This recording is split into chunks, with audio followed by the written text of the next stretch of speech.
CPIM প্রার্থী comrade Sayan ব্যানার্জিকে কাস্তে হাতুড়ি তারা চিহ্নে ভোট দিয়ে বিপুল ভোটে জয়যুক্ত করুন।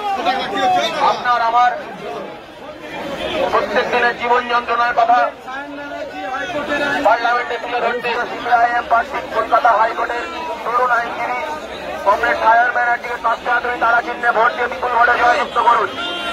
নিত্য প্রয়োজনীয় জিনিসপত্রের অস্বাভাবিক মূল্য বৃদ্ধির প্রতিবাদে সায়ন ব্যানার্জিকে কাস্তে হাতুড়ি তারা চিহ্নে ভোট দিয়ে বিপুল ভোটে জয়যুক্ত করুন। বন্ধুগণ, আপনারা জানেন যে আগামী 25 তারিখ 25শে মে তমলুক লোকসভার নির্বাচন। গোটা দেশ জুড়ে লোকসভার নির্বাচন হচ্ছে।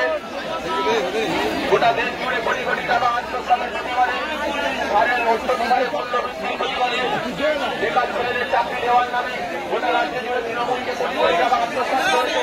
তার প্রতিবাদে আপনার আমার কথা পার্লামেন্টে তুলে ধরছে দল বদল নয়, দিন বদলের জন্য আগামী লোকসভা নির্বাচনে 25 তারিখ বামফ্রন্ট মনোনীত সিপিআইএম প্রার্থী তমলুক লোকসভার কমরেড সায়ন ব্যানার্জিকে কাস্তে হাতুড়ি তারা চিহ্নে ভোট দিয়ে বিপুল ভোটে জয়যুক্ত করুন। গোটা রাজ্য জুড়ে প্রতিবাদে অন্য শিল্প কলকারখানাগুলোকে নতুন করে তৈরি করতে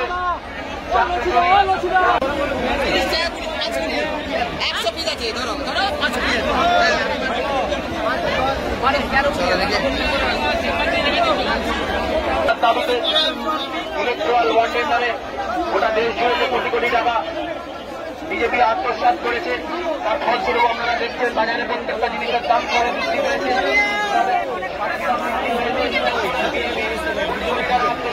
ইলেকট্রাল বন্ডের নামে এর ফলস্বরূপ আপনারা দেখতে পাচ্ছেন কিভাবে সারের দাম বৃদ্ধি পাচ্ছে, কিভাবে গ্যাস, পেট্রোল, ডিজেলের দাম বৃদ্ধি।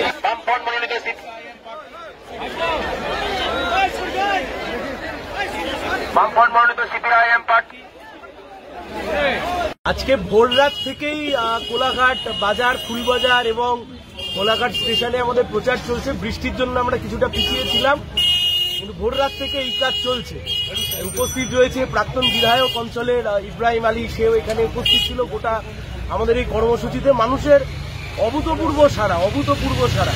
দেখুন, আমরা যারা বামপন্থীরা সিপিআইএম করি, বামফ্রন্ট করি, আমরা মনে করি মানুষের মাঝেই শক্তি লুকিয়ে আছে। গণতন্ত্রের মূল শক্তির যে উৎস তা মানুষ। তাই জন্য বারবার আমরা এখন হাটে বাজারে বিভিন্ন এলাকাতেই যাওয়ার জন্য স্বচ্ছন্দ বোধ করছি। গাড়ি থেকে হাত নেড়ে জমিদারি হতে পারে, ও দিয়ে মানুষের ভালো করবার ইচ্ছা বা বাসনা কোনোটাই যে আসলে নেই, তা দিনের আলোর মতো পরিষ্কার।